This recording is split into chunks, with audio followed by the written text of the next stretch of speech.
안녕하세요. 여러분, 4일 동안 조문을 읽어드리려고 했는데, 많은, 이제 명절도 있었고, 너무 쉬는 기간이 많았기 때문에, 휴일이 그동안에 좋은 시간도 보내고,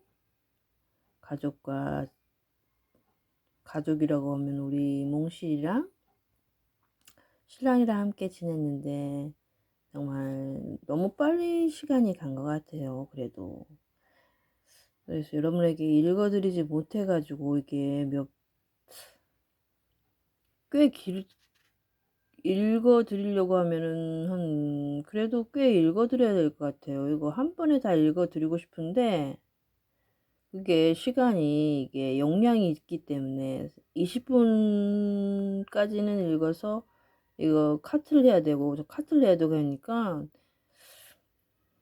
열심히 한번 뛰어보겠습니다. 여러분들이 좀 마지막까지 듣고 싶으실 텐데 저도 노력해 볼게요. 그럼 28일까지 읽어드리고 여기에 그와 같은 교육의 첫 단계를 모두 기록할 필요는 없다고 생각한다. 계속해서 이어갈게요.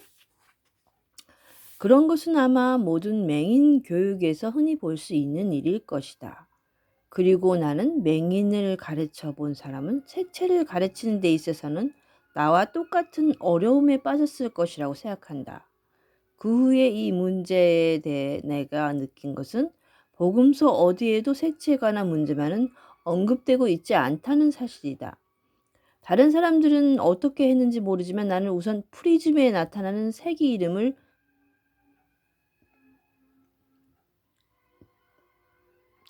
무지개의 색순에 따라 가르쳐 주었다. 그러나 곧 그녀의 머릿속에서는 색과 빛의 혼동이 생겼다. 그래서 나는 그녀의 상상력이 여러 가지 색깔의 차이와 화가들이 농담도 라고 말하는 것을 도무지 분간하지 못한다는 것을 알게 되었다. 그녀가 가장 어렵게 여겼던 것은 색은 그 하나하나가 짙을 수도 옅을 수도 있다는 것과 그것들이 서로 얼마든지 섞일 수 있다는 것을 이해하는 일이었다. 그것 말고는 그녀를 혼란에 빠뜨리는 것은 없었던 모양인지 그녀의 생각은 언제나 이 문제로 되돌아왔다. 그러던 중에 네사텔에 그녀를 데리고 가서 음악 연주를 들려줄 수 있는 기회가 생겼다. 교향악에서의 그 각 악기는 그 나름대로 맡은 역할이 다 있다는 데서 힌트를 얻어.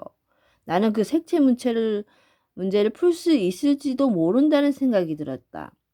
금관악기, 현악기, 목관악기 음색이 제각기 다르며 그리고 그들 악기 하나는 나 가장 낮은 음에서 가장 높은 음까지 전음계를 강하게 또는 약하게 낼 수 있다는 것을 이야기해 주었다. 그런 다음 나는 이와 마찬가지로 자연계에 있어서의 빨간색과 주황색은 호른과 트럼펫의 음색과 비슷하며 노란색이나 초록색은 바이올린, 첼로, 콘트라베이스의 음과 비슷하고 보라색과 파란색은 플루트, 클라리넷, 오보에 등과 음색이 비슷하다는 사실을 상상해 보라고 말했다. 그러자 갑자기 그녀의 얼굴에 희열의 빛이 나타났다. 그것은 지금까지 색에 대한 의혹이 일순간 사라져 버린 것처럼 보였다. 얼마나 아름다울까요? 그녀는 탄성을 올리면서 거듭거듭 말했다. 그러면 흰색은 뭐죠? 흰색이 무슨 악기와 비슷한지 가르쳐 주세요. 그녀가 갑자기 물었다. 그 순간 나는 지금까지 들었던 비유가 얼마나 어설픈 것이었는지 곧 깨달았다. 나는 그것을 어떻게 설명해야 하나 고민하면서 천천히 말했다. 흰색은 모든 음이 융합되는 가장 높은 음색이야. 마치 검은색이 가장 낮은 음색인 것 같이. 그러나 이 대답은 그녀에게도 내게도 만족을 주지 못했다. 그녀는 재빨리 목관악기, 금관악기, 현악기 최저음에서나 최고음에서나 제각기 정확하게 구별된다는 점을 지적했다. 나는 할 말을 잊고 도대체 무슨 비유를 갖다 대야 할지 몰라서 입을 다물어 버렸다. 그 후에도 이때처럼 대답을 하지 못한 적이 얼마나 많았는지 모른다. 이코나는 이렇게 말했다. 그렇다면 다 흰색은 순수한 것? 아무 색깔도 없이 빛만 있는 것이다. 그리고 검은색은 그 반대로 여러 개의 색이 겹쳐져서 아주 캄캄하게 된 것이라고 생각해 보렴. 여기에 쓴 대안은 내가 자주 맞닥뜨렸던 수많은 곤란했던 경우의 한 예에 불과한 것이다. 제르트루드의 가장 좋은 점은 대부분이 보통 사람들이 그런 것처럼 못 알아들었으면서도 다 알아들은 채 하지 않는 것이었다. 보통 사람들은 흔히 정확하지 않은 잘못된 것들로 자기 머리를 채우고 또 그렇게 함으로써 자연히 그 판단력이 정확성을 잃게 되지만 제르트루드는 모든 개념에 대한 확실한 관념을 파악하지 못하면 언제까지나 불안해하며 고통스러워했다. 앞의 경우에 보더라도 그녀의 머릿속에는 애초부터 광선과 색채 개념이 밀접하게 연결되어 있었으므로 나중에 그것을 구분하는 데 여간 힘이 들지 않았다. 그리하 나는 제르트 리드를 통해 시각이 세계와 의미 세계는 얼마나 다른 것이며 그 중 하나를 설명하기 위해 다른 관념을 끄집어내어 비교한다는 것이 얼마나 완전하지 못한 것인가 하는 것을 깨닫게 되었다. 2월 29일 비유의 이야기에 너무 열중하여 제르트 리드가 네샤텔의 음악회에서 느낀 그 비상한 환희에 대해서 아직 얘기하지 못했다. 그날의 연주 곡목은 바로 전원교향곡이었다. 내가 바로 라고 한 것은 이 작품이야말로 그녀에게 가장 들려주고 싶었던 것이었기 때문임을 여러분은 쉽게 이해할 수 있을 것이다. 연주 회정을 나와 한참이 지났는데도 제르트 리드는 아무 말도 하지 않고 있었다. 아마 깊은 황홀경에 빠진 듯 싶었다. 목사님이 보시는 세계는 정말 그처럼 아름다운가요? 얼마 비로소 그녀는 말문을 열었다. 구처럼이라니 무슨 말이냐? 그 전원이 모습처럼 말이에요. 나는 곧 대답할 수가 없었다. 왜냐면 나는 더할 수 없이 아름다운 음악은 현실 그대로 세계가 아니라 이런 곳이 있다면 얼마나 좋을까 하고 생각되는 세계. 말하자면 죄와 악이 없다면 가능한 한 그런 세계를 그린 것이라고 생각했기 때문이다. 그리고 그때까지 나는 악과 죄와 죽음에 대한 것을 제르트 리드에게 미처 이야기하지 못하고 있었던 것이다. 눈뜬 사람들 중에는 자기들이 얼마나 행복한가를 느끼지 못하고 있는 사람들도 아주 많지. 나는 마침내 말했다. 내 말이 떨어지자마자 그녀는 부르짖듯이 말했다. 하지만 보지 못하는 저는 드는 행복을 알고 있어요. 그리고 그녀는 내게 바싹 다가서 마치 아이들이 아빠에게 응석 부리듯 내 팔에 매달리며 말을 이었다. 목사님, 제가 지금 얼마나 행복한지 아세요? 제가 이런 말씀 드리는 것은 목사님을 기쁘게 해드리기 위해서가 아니에요. 저를 좀 보세요. 거짓말하면 그게 얼굴이 나타나잖아요. 저는 목소리만 듣고도 그런 걸 아주 잘할 수 있거든요. 아주머니께서는 자기를 위해서는 전혀 마음을 써주지 않는다고 목사님을 비난하는 말, 목사님이 울고 있지 않다고 저에게 대답하셨죠? 그날 일을 기억하세요? 그때 저는 마음속으로 말했어요. 목사님, 그건 거짓말이에요. 라고요. 전 목소리만 듣고도 목사님이 진실을 말씀하신 게 아니라는 걸 곧 알아차렸어요. 저는 목사님 뼈를 만져보지 않고서도 울고 계시다는 걸 알았어요. 그리고 그녀는 큰 소리로 외쳤다. 그럼요, 목사님 뺨을 만져볼 필요가 없었어요. 우리는 아직 시내에 있었고 거리를 오가는 사람들이 우리를 쳐다보았기 때문에 나는 얼굴을 붉히지 않을 수 없었다. 그러나 그녀는 거침없이 말을 이었다. 저를 속이려 하지 마세요. 눈먼 계집애를 속이시다니. 그건 아주 비겁한 짓이에요. 그리고 저는 그렇게 쉽사리 속아 넘어가지도 않아요. 그녀는 웃으면서 덧붙였다. 목사님에게는 불행한 일 같은 건 없으시겠죠? 네. 나는 말없이 내가 잡고 있던 그녀의 손에 입을 맞추었다. 말은 하지 않았지만 내가 행복을 느끼는 것 중 일부는 그녀로부터 온다는 것을 알려주기라도 하려는 것처럼. 그리고 이렇게 대답했다. 물론이야. 내게 불행 같은 건 없어. 어떻게 내가 불행할 수 있겠니? 하지만 가끔 우시잖아요. 그야 전에는 그랬지. 그럼 제가 그 말을 한 다음부터는 안 우셨나요? 그들은 한 번도 안 울지 않았어. 울고 싶다고 생각하신 적도 없으시세요? 물론이야. 그럼 이제부터는 절대로 저를 속이지 않겠다고 약속하실 수 있어요? 약속하지. 그러면 지금 곧 말씀해 주세요. 제가 예쁘게 생겼나요? 이 갑작스런 질문은 그때까지 부인할 수 없는 제러드 리드의 아름다움에 관심을 갖지 않으려고 애썼던 나를 몹시 당황하게 했다. 그뿐 아니라 나는 제러드 리드의 자신이 그 사실을 아는 것은 도무지 쓸데없는 일이라고 생각하고 있었다. 그건 알아서 뭐 하려고? 나는 곧 되물었다. 하지만 마음에 걸리는걸요? 그녀는 말을 이었다. 저는 알고 싶어요. 저 혹시 제가 글쎄 뭐라고 하면 좋을까요? 혹시 제가 교양학 중에서 불량화합과 같은 존재는 아닌가 하는 걸 알고 싶어요. 목사님, 제가 어느 누구에게 이걸 물어볼 수 있겠어요. 목사는 제 얼굴이 아름다움 같은 것은 그리 신경 쓰지 않는단다. 제르트리드. 나는 가능한 한 도망칠 구멍을 찾으며 이렇게 말했다. 왜요? 목사에게는 영혼의 아름다움이 가장 소중하니까. 그러자 그녀는 입을 뾰루통하게 내밀며 말했다. 목사님은 언제까지나 저 자신이 추하다고 생각하도록 내버려 두고 싶으신 거죠? 이 말에 나는 더 참을 수가 없어 소리쳤다. 제르트리드, 너는 내가 아름답다는 걸 잘 알고 있잖아. 그녀는 입을 다물었다. 그리고 그녀의 표정은 매우 진지해지더니 집으로 돌아올 때까지 더 이상 아무 말도 하지 않았다. 집으로 돌아왔을 때 아멜리는 그날의 내 행동이 못마땅하다는 눈치를 보였다. 그럴 거라면 처음부터 말해주면 좋았을 텐데 그대로 내버려 두었다가 나중에 그것을 비난하고 하는 그녀는 오늘도 여전히 그 버릇대로 아무 말도 하지 않고 나와 제르트 리드를 나가게 그냥 두었던 것이다. 이날 아멜리가 이렇다 할 말도 나를 비난한 것은 아니다. 하지만 그녀의 침묵 자체가 이미 비난을 뜻하는 것이다. 왜냐면 내가 제르트 리드를 데리고 음악회에 갔던 것을 아는 이상 우리가 무슨 곡을 듣고 하는지 재미는 있었는지 물어보는 게 당연한 일이 아닌가?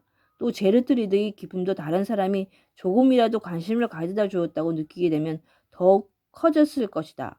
하기야 아멜리가 침묵만 지킨 것은 아니었다. 그러나 아멜리는 가능한 쓸데없는 말을 하지 않아 무관심한 것처럼 보이려고 애쓰는 것 같았다. 아이들이 다 잠자리에 들자 나는 아멜리에게 엄한 표정으로 물었다. 당신은 내가 제르트 리드를 음악회 데리고 간 것 때문에 화가 났소? 그러자 그녀는 퉁명스럽게 대답했다. 그 일을 위해서는 다른 가족들에게 하지 않았던 일도 서슴없이 하시잖아요. 결국 그녀는 똑같은 불평이었다. 밖에서 돌아온 아이는 환대해주지만 집에 남아있던 아이에게는 그렇지 않는다는 예전에 내가 들었던 그 비유를 아내는 한삼코 이해하려 들지 않는 것이다. 나는 음악계의 다른 것에는 아무런 기쁨도 느끼지 못하는 제르트 리드의 불교에 대해서 아내가 조금도 동정심을 갖지 않는 것에 마음 아팠다. 그리고 그토록 바쁜 내가 하나님의 도움으로 그날 시간을 낼 수 있었고 아이들은 제각기 할 일이 있어 시간이 없었으며 또 아멜리 자신은 음악회는 전혀 관심이 없었으므로 아무리 시간이 있다 할지라도 가령 음악회가 우리 집 문 앞에서 열린다 해도 거기에 나가 볼 생각은 전혀 없었을 테니 그녀의 이런 비난은 당치도 않은 것이었다.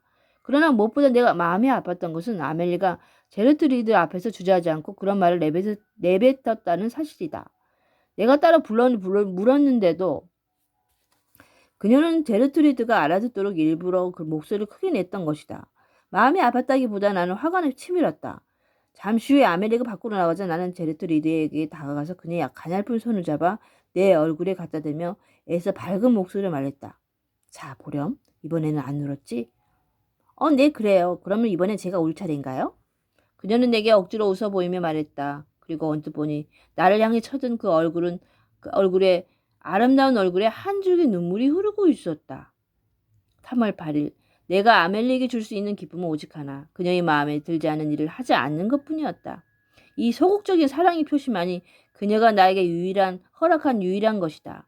이미 그녀가 얼마나 내 생활을 위축시켜 왔는지 그녀는 도무지 깨닫지 못하는 것이다. 차라리 그녀가 내게 굉장히 어려운 일을 요구하였다면 그것이 아무리 무모한 짓일망정 나는 기꺼이 그녀를 위해 최선을 다해 노력했을 것이다. 그러나 아멜리는 무엇이든 정확하지 않으며 만족해하지 않는 여자였다. 따라서 인생이라는 것 역시 그녀에게 있어서 과거와 비슷한 나날을 누적해 간다는 것 이외에는 아무 의무도 없었다. 그녀는 나에게 새로운 미덕이 싹드는 것은 물론 이미 있었던 미덕이 더 커지는 것도 바라지 않았고 인정하지도 않았다. 그녀는 그리스도교에서 본능의 길들임 위의 것을 찾으려는 사람들이 온갖 노력을 비난하거나 불안한 은초리를 바라보는 것이었다. 지금에 와서 고백하지만 나는 네샤텔에 도착하자마자 아멜리가 부탁한 대로 단골 자파상에 가서 외상을 갚고 재봉실 한 상자를 사가지고 와야 한다는 걸 까맣게 잊어버리고 말았다. 그리고 나는 그 뒤에 그것 때문에 아멜리가 화를 낸 것보다 훨씬 더 자신에게 화가 났다. 나는 작은 일에 충실한 자는 큰 일에도 충실하리라는 것을 너무 잘 알고 있었고 그 일을 잊어버리라고 한다면 아멜리가 어떤 가당치 않은 말을 할지 염려되어 있지 않으려고 굳게 마음먹었던 만큼 더욱더 화가 났다.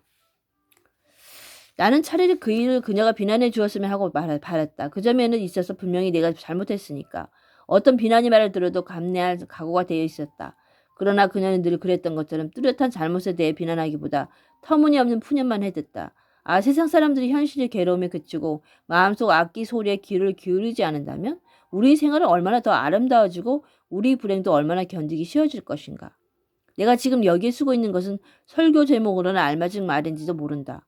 누가복음 12장 29절 근심하지도 말라. 하지만 내가 쓰려고 하는 것은 제르트리드의 지적, 도덕적 발달의 과정이므로 그 문제로 다시 돌아가기로 하겠다. 나는 여기에 그 발달 과정을 하나하나 더듬어 갈 수 있으리라 생각하고 처음에는 그것을 꽤 자세히 적었다. 그러나 그 경과를 세밀히 적기에는 시간적인 여유가 없을 뿐더러 지금 그 정확한 연결을 찾아내기도 매우 힘들다. 그래서 이야기에 끌린 나머지 최근에 제르트 리드가 생각했던 내가 그녀와 주고받은 대화에 관한 것을 성급히 써버린 것 같았다. 따라서 우연히 이 글을 읽게 되는 사람들은 아마 그녀가 별 어려움 없이 쉽고 정확하게 제 생각을 나타내고 또 그토록 옳은 판단력을 갖게 된 데 대해 놀랍게 생각할 것이다. 이것은 실제로 그녀의 진보가 굉장히 빨랐기 때문이기도 하다. 내가 그녀에게 넣어주는 지적인 양식은 물론 적어도 자기 손이 닿을 수 있는 것은 무엇이든 얼마나 재빨리 붙잡아 끊임없는 동화작용과 성숙작용을 통해 완전히 자기 것으로 만드는지 나는 번번이 감탄을 금치 못했다. 그녀는 언제나 내 생각을 앞지르고 뛰어넘은 나를 깜짝깜짝 놀라게 했으며 또 여러 얘기를 거듭함에 따라 점점 내가 가르친 아이라는 것을 믿을 수 없을 정도로 발달을 거듭했다. 교육을 시작한 지 몇 개월이 지나자 그녀의 지능은 그토록 오랫동안 잠자고 있었다고는 도저히 생각할 수 없을 정도로 놀라운 발전을 보였다. 바깥 세상의 여러 가지 쓸데없는 전릇에 정신을 쏟고 있는 대부분의 소녀들에 비하면 그녀의 지능은 오히려 비정상적으로 높은 것처럼 생각되기도 했다. 그런데다가 그녀는 우리가 처음 생각한 것보다 더 나이가 든 것 같았다. 어느 때는 눈이 멀었다는 자신의 불행을 전화위복으로 삼으려는 노력까지 보였으므로 나는 그녀의 불행이 어떤 면에서는 도리어 그녀의 지능이 발달에 도움이 되는 것이 아닐까 생각하고도 생각했다. 나는 무의식 중에 그녀를 샤를로트와 비교해 보았다. 그리고 가끔 샤를로트의 복수를 도와줄 때 파리 한 마리만 날아가도 거기에 온통 정신을 빼앗기는 샤를로트를 보면서 눈에 보이지 않는다면 이 아이도 얼마나 내 말에 귀를 잘 기울일 것인가 하는 생각을 하곤 했다. 제르트리드가 책 읽기에 얼마나 많은 욕심을 부렸는가를 새삼스레 말할 필요도 없다. 그러나 나는 될 수 있는 한 그녀의 생각이 동반자가 되고 싶다고 생각했으므로 책을 너무 많이 읽히고 싶지는 않았다. 적어도 나와 함께가 아니면 그리고 성수에 있어서는 특히 그러하였다. 이는 신교도로서 다소 이상해 보일지도 모르지만 언젠가 자세히 설명할 기회가 있을 것이다. 그런 중요한 문제에 관해 말하기 전에 먼저 음악에 관한 작은 사건 한 가지를 말하고자 한다. 그것은 아마도 네샤텔의 음악회 갔다는 온 지 얼마 후의 일이라고 생각된다. 그렇다. 그 음악회는 분명히 자크가 여름방학을 맞아 집에 돌아오기 3주일 전에 열렸었다. 그동안 나는 제르트 리드가 후에 살았던 집의 주인인 루이즈 드라 M 양이 맡아서 치는 우리 교회의 작은 오르건 앞에 그녀를 앉힌 적이 여러 번 있었다. 루이즈 드라 M 양은 그때만 해도 아직 제르트 리드에게 오르간 치는 법을 가르치지 않았었다. 또 나 자신도 음악을 좋아하면서도 오르간 연주에 대해 별로 아는 것이 없었고 건반 앞에 그녀와 나란히 앉아 있을 때에도 그녀에게 무엇을 가르쳐 줄 수 있을 거라고는 미처 생각하지 못하였다. 아니에요. 그냥 놔주세요. 저 혼자 해볼 테니까요. 그는 처음 건반을 더듬으면서 이렇게 말했다. 그리고 나도 교회라는 신성한 장소에 대한 두려움과 세상에 떠들기 쉬운 허튼 소문이 들었기도 하여 그녀와 단둘이 있기에 온당치 않은 곳이라고 생각되어 자진해서 자리를 뜨곤 했다. 평소 나는 소문 따위에 신경 쓰지 않고 살아왔지만 이 경우에는 그녀와 관련된 일이고 따라서 나 혼자만이 문제가 아닌 것이다. 그래서 순회 방문 때 그쪽으로 지나갈 일이 생기면 교회까지 그녀를 데리고 가서 오랫동안 혼자 내버려 두었다가 돌아오는 길에 데려오곤 하였다. 이 무렵 나는 어떤 협파음에 열중하여 황홀한 듯이 귀를 기울이고 있는 그녀의 모습을 종종 발견했다. 그로부터 반년쯤 지난 8월 초순의 어느 날 나는 어떤 가난한 미망인을 방문했다가 마침 그녀가 집에 없었으므로 곧장 교회로 제르트 리드를 데리고 갔다. 그녀는 내가 그렇게 일찍 돌아오리라고 생각하지도 않았을 것이다. 그런데 나는 뜻밖에도 자크가 그녀 곁에 자랑스럽게 서 있는 것을 보고 놀랐다. 내가 들어갈 땐 내 작은 발소리는 오르간 소리에 묻혀버렸기 때문에 두 사람은 내가 온 것을 알아채리지 못했다. 엿본다는 것은 본래 내 생각에 맞지 않는 일이었지만 제르트 리드에 관한 일이라면 나는 무엇이든 자세히 알고 싶었다. 그래서 발소를 죽여 설교단으로 가는 계단을 두서너 개 올라갔다. 그것은 그들을 엿보기에 안성맞춤의 장소였다. 고백하지만 내가 거기 있는 동안 그들은 내 앞에서 하기 어려운 말을 한마디도 하나 하지 않았다. 그러나 나는 자크가 그녀 옆에 바싹 붙어 앉아서 몇 번이나 그녀의 손을 잡아 건반 위로 이끌어주는 것을 보았다. 예전에 내게는 자기 혼자 살 테니까 내버려 두어달라고 했던 그녀가 지금은 행복한 얼굴로 자크의 주의와 지도를 받고 있으니 그게 벌써 이상한 노릇이 아니었겠는가? 나는 그 모습을 보고 나는 스스로 말하기 싫을 만큼 놀랍고 섭섭했다. 그래서 곧 두 사람 사이에 뛰어들려고 하는데 갑자기 작가가 시계를 꺼내면서 말했다. 자, 이제 헤어질 시간이 됐어. 아버지 곧 돌아오실 테니까. 그리고 작가는 그에게 내맡기고 있던 제레트 리드의 손에 입을 맞추었다. 잠시 후 작가는 밖으로 나갔다. 그제야 나는 소리나지 않게 계단을 내려가서 제레트 리드가 그것을 들을 수 있도록 그리고 내가 그때 바로 들어온 줄로 알도록 교회 문을 소리내어 여 닫았다. 어때, 제레트 리드? 돌아갈 준비 되었니? 오르가는 다 잘 되어가니? 네, 아주 잘 돼요. 그녀는 아주 자연스러운 목소리로 대답했다. 오늘은 정말 많이 늘었어요. 그때 그 큰 슬픔이 내 가슴에 엄습했다. 그러나 우린 둘 다 자크에 대해서는 한마디도 하지 않았다.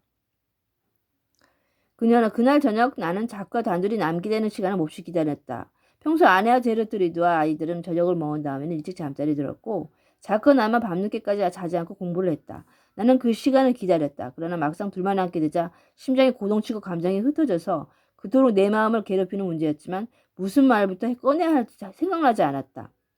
그런데 작가가 먼저 침묵을 깨뜨리고 이번 방학은 가족과 함께 집에서 지낼 생각이라고 말했다. 며칠 전만 해도 그는 알프스 고원 지방으로 여행을 갈 계획이라고 말했고 아내는 물론 나도 대찬성을 했던 것이다. 나는 작가가 동행자로 정한 T가 그를 기다리고 있다는 것을 알고 있었다. 따라서 그 뜻밖의 계획 변경은 내가 앞서 보았던 그 광경과 관계가 없지 않으리라는 추측을 하는 것은 당연했다. 갑자기 나도 모르게 분노가 치밀었다. 그러나 그 감정에 이끌려 너무 심한 말을 하게 되면 아들이 내게 영영 마음의 문을 닫을 염려가 있었고 또 너무 격한 말을 했다가 후회하게 되지는 않을까 걱정이 되어 나는 가까스로 감정을 억제하고 자연스럽게 말했다. 나는 티군이 너를 기다리고 있는 줄 알았는데.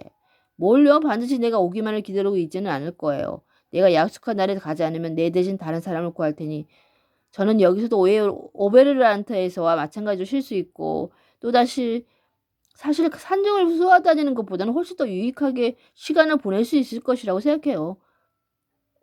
말하자면 내게 있어서 여기서 할 일이 생겼단 말이니? 그는 내 목소리로 다소 비꼬는 기미가 들어있음을 알아차리고 나를 똑바로 쳐다보았다. 그러나 아직은 내 말투가 왜 그런지는 확실히 모르고 있기 때문인지 다시 자연스러운 어조로 말을 이었다. 저는 본래 등산 지팡이보단 책을 더 좋아했잖아요. 물론 그랬지. 이번에는 내가 그를 똑바로 쳐다보며 말했다. 하지만 오르간 연습을 또 도와주는 쪽이 내게는 독서보다 더 매력적이라고 생각하지 않니? 아마도 작가는 자기 얼굴이 붉어지는 것을 깨달았는지 램프의 불빛을 가리키는 것처럼 이마에 슬쩍 손을 갖다 댔다. 그러나 곧 침착성을 되찾아 얄미울 만큼 똑똑한 목소리로 말하는 것이었다. 아버지, 저를 너무 나무라지 마세요. 아버지께 일부러 숨길 생각은 조금도 없었어요. 다만 저보다 아버지께서 먼저 말씀하셨을 뿐입니다. 책을 읽는 것처럼 참 침착한 어조였다. 마치 남의 일처럼 냉정하게 한마디씩 정확하게 끊어서 하는 그의 말은 오히려 나의 화를 더 돋우었다. 내가 말을 가로막으려는 것을 알아차린 듯 그녀는 아버지는 나중에 말씀하시고 우선 제 말을 들어보세요라고 말하는 것처럼 한 팔을 들어 올렸다. 그러나 나는 그 팔을 거세게 잡아 흔들며 격렬하게 소리쳤다. 내가 제르트 리드의 순결한 영혼을 더럽히는 것을 보기보다는 차라리 너를 안 보는 게 낫겠다. 내 말 따위는 듣고 싶지도 않아. 붉은 점과 순진한 깨끗한 점을 농락하는 것은 말할 수 없이 비겁한 짓이다.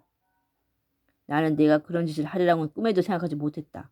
그런데 내가 그런 일을 소름 끼칠 만큼 태연하게 이야기하다니. 내 말 잘 들어라. 나는 제르드 리드를 지켜야 할 책임이 있다. 앞으로 내가 그에게 말을 걸거나 손을 대거나 만나는 것을 결코 용서하지 않겠다. 하지만 아버지. 자크는 여전히 침착한 어조로 말을 이었다. 아버지께서 제르드 리드를 아끼는 만큼 저도 그애를 아끼고 있다는 것을 믿어주십시오. 제 행동뿐만 아니라 제 말이나 제 마음속에 어떤 불량한 것이 들어있다고 생각하신다면 그건 참으로 큰 오해입니다. 저는 제르트 리드를 진심으로 사랑합니다. 그리고 사랑하는 만큼 아끼고 있습니다. 그녀의 마음을 어지럽게 하거나 그녀의 순진성과 장님인 점을 악용하려는 것은 참을 수 없는 일입니다. 있을 수 없는 일입니다. 아버지와 마찬가지로 저 역시 그것은 정말 비열한 짓이라고 생각합니다. 그리고 그는 제르트 리드 의지할 만한 친구가 되고 남편이 되는 것이 자기가 그녀에 대해 가지고 있다는 생각이라는 것과 그녀와 결혼할 결심이 들기 전까지는 내게 말할 필요가 없다고 생각하였다는 것. 그리고 이 결심은 제르트 리드는 자신을 아직 모른다는 것. 먼저 내게서 말할 작정이었다는 것을 분명하게 말했다. 그리고 그는 덧붙였다. 이것이 제가 아버지께 말씀드리려고 했던 것입니다. 더 이상 말씀드릴 것이 없습니다. 제 진심을 믿어주십시오. 나는 정신이 혼란스러웠다. 그가 말하는 것을 듣고 있는 동안 관자놀이가 지끈지끈 쑤셨다. 나는 자크를 비난할 생각만 하고 있었다.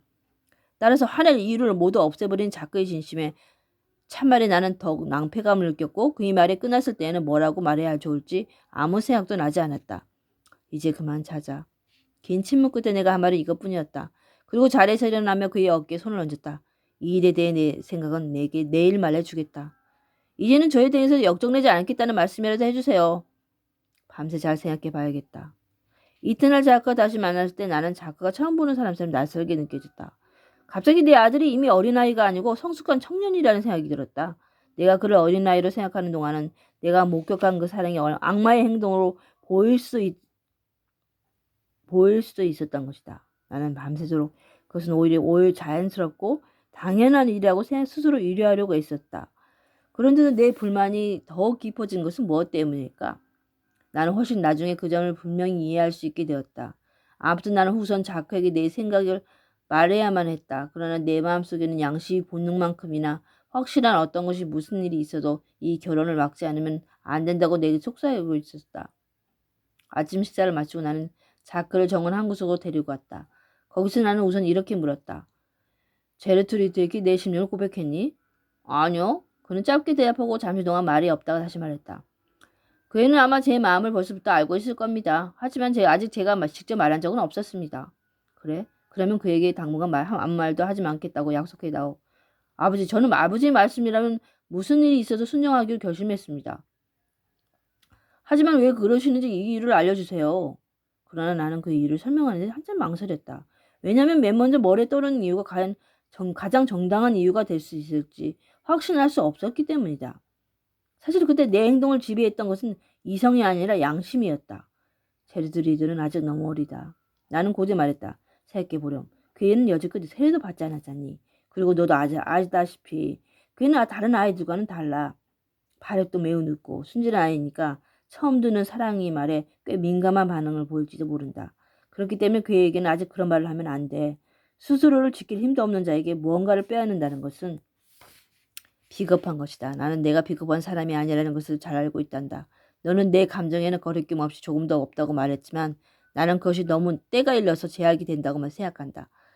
제르트리드는 아직 분별력이 없다. 따라서 그런 분별력은 우리들 스스로가 그녀 대신 가지고 있어야만 한다. 이것은 양심의 문제야.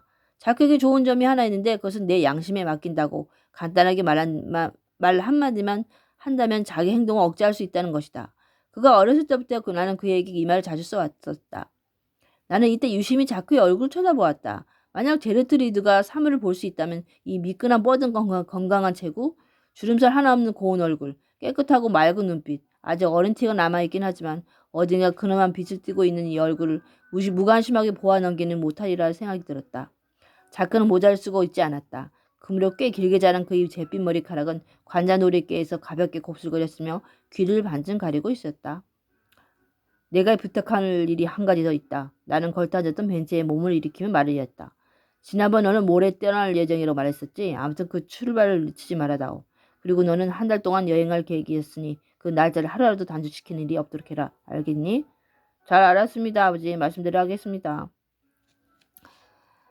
내 눈에는 그의 얼굴이 아주 헬쑥해져서 입술까지 피기가 거친 것처럼 보였다. 그러나 나는 그가 그렇게 쉽게 순종한다는 걸 보고 그의 사랑이 그리 열렬한 것은 아니었구나 하는 생각이 들어 안도의 한숨을 내쉬었다. 그뿐 아니라 나는 그의 순종하는 태도에 감동되었다. 내가 사랑하는 아들로 돌아와 주어서 고맙다. 나는 부드럽게 말하며 자크의 이마에 입을 맞췄다. 그는 몸을 약간 뒤로 뺐지만 나는 그것을 섭섭하게 생각하지 않았다. 잊어갈까를 하고 3월 11일은 조금 있다고 와서 다시 읽어드릴게요. 여러분 잠시만 기다려주세요.